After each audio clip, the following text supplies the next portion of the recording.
നമസ്കാരം. CAIB പരീക്ഷയ്ക്ക് തയ്യാറെടുക്കുന്ന എല്ലാ ബാങ്കർമാർക്കും സ്വാഗതം. നമുക്കിന്ന് ക്രെഡിറ്റ് അനാലിസിസിന്റെ ഹൃദയഭാഗമായ ഫിനാൻഷ്യൽ സ്റ്റേറ്റ്മെന്റുകളെപ്പറ്റി സംസാരിക്കാം. ഇത് പരീക്ഷയ്ക്ക് മാർക്ക് നേടാൻ മാത്രമല്ല, നിങ്ങളുടെ ദിവസേനയുള്ള ബാങ്കിംഗ് ജോലികളിൽ ശരിയായ തീരുമാനങ്ങൾ എടുക്കാനും വളരെ അത്യാവശ്യമാണ്. അപ്പോൾ നമുക്ക് നേരെ വിഷയത്തിലേക്ക് കടക്കാം. ഇന്ന് നമ്മൾ കവർ ചെയ്യാൻ പോകുന്ന കാര്യങ്ങൾ ഇവയാണ്. ആദ്യം, ഏതൊരു ലോൺ കൊടുക്കുന്നതിനു മുൻപും നമ്മൾ ചോദിച്ചിരിക്കേണ്ട ആ 4 അടിസ്ഥാന ചോദ്യങ്ങൾ എന്തൊക്കെയാണെന്ന് നോക്കാം. പിന്നെ ആ ചോദ്യങ്ങൾക്ക് ഉത്തരം കണ്ടെത്താനുള്ള നമ്മുടെ ടൂൾ കിറ്റായ ഫിനാൻഷ്യൽ സ്റ്റേറ്റ്മെന്റുകളെ പരിചയപ്പെടാം. അതിനുശേഷം balance sheet, profit and loss, cash flow എന്നിവ ഓരോന്നായി നമുക്ക് ഡീപ്പായിട്ട് മനസ്സിലാക്കാം. അവസാനം ഈ 3ഉം കൂട്ടിയിണക്കി എങ്ങനെ ഒരു മികച്ച ക്രെഡിറ്റ് തീരുമാനത്തിലെത്താമെന്നും നമ്മൾ ചർച്ച ചെയ്യും. ഒരു ലോൺ അപേക്ഷകന്റെ ഫയൽ തുറക്കുന്നതിന് മുൻപ് തന്നെ ഒരു നല്ല ബാങ്കറുടെ മനസ്സിൽ 4 അടിസ്ഥാനപരമായ ചോദ്യങ്ങൾ വരണം. ശരിക്കും പറഞ്ഞാൽ, എടുക്കുന്ന ഓരോ മികച്ച ക്രെഡിറ്റ് തീരുമാനത്തിന്റെയും അടിത്തറ ഈ 4 ചോദ്യങ്ങളാണ്. ഏതൊരു ക്രെഡിറ്റ് ഫെസിലിറ്റിയും അപ്രൂവ് ചെയ്യുന്നതിനു മുൻപ് ഈ 4 നിർണായക ചോദ്യങ്ങൾക്കും നമുക്ക് തൃപ്തികരമായ ഉത്തരം കിട്ടിയേ പറ്റൂ. ഇവയാണ് ശരിക്കും ക്രെഡിറ്റ് അസസ്മെന്റിന്റെ ആണിക്കല്ലുകൾ. അപ്പം നമുക്ക് ഓരോന്നായിട്ട് നോക്കാം. അപ്പം നമ്മുടെ ആദ്യത്തെ ചോദ്യം നെറ്റ്വർത്തിനെക്കുറിച്ചാണ്. എന്താണ് ഈ നെറ്റ്വർത്ത്? സിമ്പിളായി പറഞ്ഞാൽ, ഒരു വ്യക്തിയുടെയോ സ്ഥാപനത്തിന്റെയോ മൊത്തം ആസ്തിയിൽ നിന്ന് അവരുടെ മൊത്തം ബാധ്യതകൾ കുറച്ചാൽ കിട്ടുന്നതാണ് നെറ്റ്വർത്ത്. ഇത് അവരുടെ ഒരു ഫിനാൻഷ്യൽ സ്ട്രെങ്ത് മനസ്സിലാക്കാനും അവർക്ക് എത്ര തുക വരെ നമുക്ക് സുരക്ഷിതമായി ലോൺ കൊടുക്കാമെന്ന് തീരുമാനിക്കാനും സഹായിക്കുന്നു. രണ്ടാമത്തെ ചോദ്യം റീപേയ്മെന്റ് കപ്പാസിറ്റിയാണ്.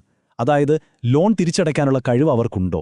ഒരു ബിസിനസ്സിനെ സംബന്ധിച്ചിടത്തോളം അവരുടെ ഫിനാൻഷ്യൽ സ്റ്റേറ്റ്മെന്റുകൾ നോക്കിയാണ് നമ്മളത് മനസ്സിലാക്കുന്നത്.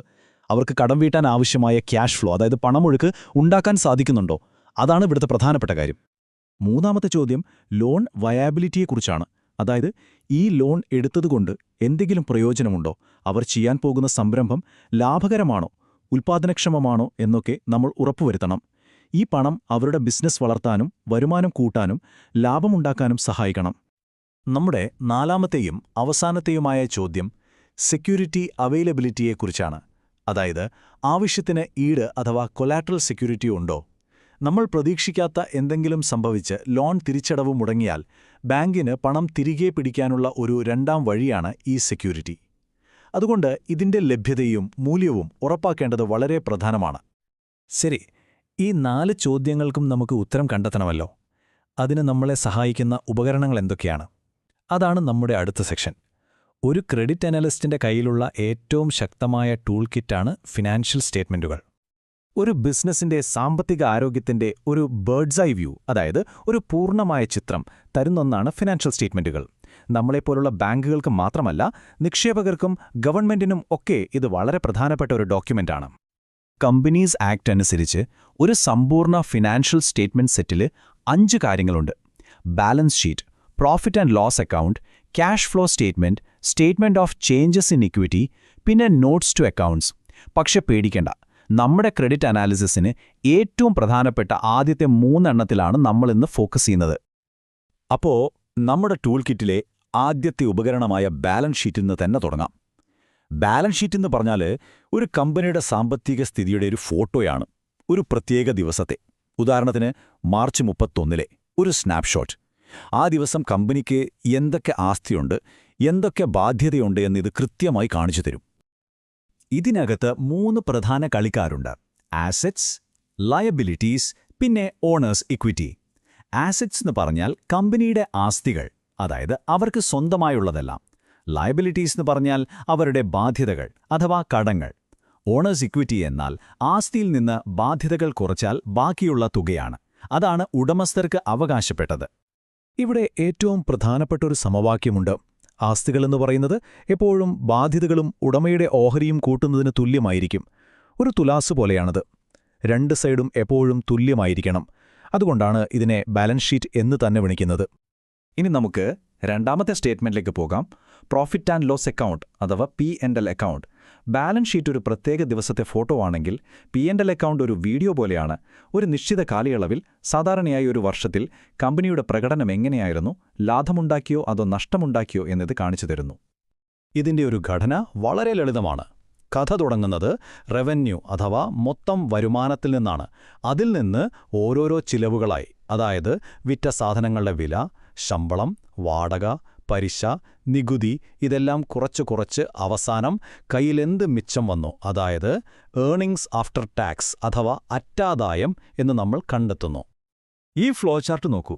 ഇത് ആ ഒരു യാത്ര വളരെ വ്യക്തമാക്കുന്നുണ്ട്. മൊത്തം വരുമാനത്തിൽ നിന്ന് തുടങ്ങി അറ്റാദായത്തിലെത്തുന്ന ഈ ഒരു ഒഴുക്ക് മനസ്സിലാക്കിയാൽ ഒരു കമ്പനിയുടെ ലാഭക്ഷമതയിൽ എവിടെയാണ് പ്രശ്നമെന്ന് ഒരു അനലിസ്റ്റിന് എളുപ്പത്തിൽ കണ്ടുപിടിക്കാൻ പറ്റും. നമ്മുടെ മൂന്നാമത്തെ സ്റ്റേറ്റ്മെന്റാണ് ക്യാഷ് ഫ്ലോ സ്റ്റേറ്റ്മെന്റ്. ഒരുപക്ഷെ ഒരു ലെൻഡറുടെ കാഴ്ചപ്പാടിൽ ഏറ്റവും പ്രധാനപ്പെട്ടതും ഇതുതന്നെയാണ്. കാരണം പ്രോഫിറ്റ് എന്നത് ചിലപ്പോൾ കണക്കിലെ ഒരു അക്കം മാത്രമായിരിക്കാം. പക്ഷെ ഒരു കമ്പനിയുടെ കടങ്ങൾ വീട്ടാനുള്ള കഴിവിന്റെ യഥാർത്ഥ പരീക്ഷണം അവരുടെ കയ്യിലുള്ള പണമാണ്. യഥാർത്ഥത്തിൽ എത്ര പണം കമ്പനിയിലേക്ക് വന്നു, എത്ര പണം പുറത്തേക്ക് പോയി എന്ന് കാണിക്കുന്ന രേഖയാണിത്. ഈ സ്റ്റേറ്റ്മെന്റിൽ പണത്തിന്റെ വരവും പോക്കും 3 വിഭാഗങ്ങളായി തരംതിരിച്ചിട്ടുണ്ട്: ഓപ്പറേറ്റിംഗ് ആക്ടിവിറ്റീസ്, ഇൻവെസ്റ്റിംഗ് ആക്ടിവിറ്റീസ്, പിന്നെ ഫിനാൻസിംഗ് ആക്ടിവിറ്റീസ്. ഓപ്പറേറ്റിംഗ് ആക്ടിവിറ്റീസ് എന്ന് പറഞ്ഞാൽ പ്രധാന ബിസിനസ്സിൽ നിന്ന് വരുന്നതും പോകുന്നതുമായ പണം. ഇൻവെസ്റ്റിംഗ് ആക്ടിവിറ്റീസ് എന്ന് പറഞ്ഞാൽ മെഷീനറി വാങ്ങുക, കെട്ടിടം വിൽക്കുക തുടങ്ങിയ ആസ്തികളുമായി ബന്ധപ്പെട്ട പണമിടപാടുകൾ. ഫിനാൻസിംഗ് ആക്ടിവിറ്റീസ് എന്ന് പറഞ്ഞാൽ ലോൺ എടുക്കുക, ഷെയർ ഇറക്കുക അല്ലെങ്കിൽ ലോൺ തിരിച്ചടയ്ക്കുക തുടങ്ങിയ കാര്യങ്ങളാണ്. ഓക്കെ, അപ്പം നമ്മുടെ കയ്യിലിപ്പോൾ ഈ 3 പ്രധാന റിപ്പോർട്ടുകളുണ്ട്: ബാലൻസ് ഷീറ്റ്, P&L, പിന്നെ ക്യാഷ് ഫ്ലോ. ഇനി എന്ത് ചെയ്യും? ഇവ ഓരോന്നും ഒറ്റയ്ക്ക് നോക്കിയിട്ട് കാര്യമില്ല. ഇവയെല്ലാം ഒരുമിച്ച് ചേർത്തുവെച്ച് വായിക്കുമ്പോഴാണ് നമുക്കൊരു ശരിയായ ക്രെഡിറ്റ് തീരുമാനത്തിലേക്ക് എത്താൻ കഴിയുന്നത്. ഒരു മികച്ച ക്രെഡിറ്റ് അനാലിസിസിന് 3 തൂണുകളുണ്ട്: സോൾവൻസി, ഗുഡ് ലിക്വിഡിറ്റി, പിന്നെ പ്രോഫിറ്റബിലിറ്റി. സോൾവൻസി അഥവാ കടം വീട്ടാനുള്ള ദീർഘകാല ശേഷി, അത് നമുക്ക് ബാലൻസ് ഷീറ്റിൽ നിന്ന് മനസ്സിലാക്കാം. പ്രോഫിറ്റബിലിറ്റി അഥവാ ലാഭമുണ്ടാക്കാനുള്ള കഴിവ്, അത് P&L അക്കൗണ്ട് നമുക്ക് പറഞ്ഞുതരും. പിന്നെ ഗുഡ് ലിക്വിഡിറ്റി, അതായത് ഷോർട്ട് ടേം കടങ്ങൾ വീട്ടാൻ കയ്യിൽ പണമുണ്ടോ എന്നതിന്റെ യഥാർത്ഥ ചിത്രം നമുക്ക് ക്യാഷ് ഫ്ലോ സ്റ്റേറ്റ്മെന്റിൽ നിന്നാണ് ലഭിക്കുക. ഇവിടെ നമ്മൾ ഓർത്തിരിക്കേണ്ട ഏറ്റവും പ്രധാനപ്പെട്ട കാര്യം ഇതാണ്: ഒരൊറ്റ കണക്കോ അല്ലെങ്കിൽ ഒരൊറ്റ സ്റ്റേറ്റ്മെന്റോ നോക്കി ഒരിക്കലും ഒരു ക്രെഡിറ്റ് തീരുമാനമെടുക്കരുത്. ഉദാഹരണത്തിന്, ഒരു കമ്പനിക്ക് നല്ല ലാഭമുണ്ടാകാം, പക്ഷെ കയ്യിൽ പണമില്ലാത്ത അവസ്ഥയായിരിക്കാം. അതുകൊണ്ട് എല്ലാ സ്റ്റേറ്റ്മെന്റുകളും ഒരുമിപ്പിച്ച് ഒരു സമ്പൂർണ്ണമായ, ഒരു ഹോളിസ്റ്റിക്കായ വിശകലനമാണ് വേണ്ടത്.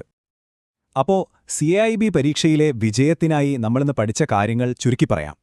ആദ്യം ആ 4 അടിസ്ഥാന ചോദ്യങ്ങൾ, പിന്നെ അതിനുത്തരം നൽകുന്ന 3 പ്രധാന ഫിനാൻഷ്യൽ സ്റ്റേറ്റ്മെന്റുകൾ, ആ സ്റ്റേറ്റ്മെന്റുകളിൽ നിന്ന് നമ്മൾ മനസ്സിലാക്കുന്ന ക്രെഡിറ്റ് തീരുമാനത്തിന്റെ 3 തൂണുകൾ, പിന്നെ ഏറ്റവും പ്രധാനമായി ഇവയെല്ലാം ചേർത്ത് ഒരു ഹോളിസ്റ്റിക് അനാലിസിസ് നടത്തേണ്ടതിന്റെ പ്രാധാന്യം. ഈ ആശയങ്ങൾ മനസ്സിലുറപ്പിച്ചാൽ നിങ്ങളുടെ അടിത്തറ ഭദ്രമായി.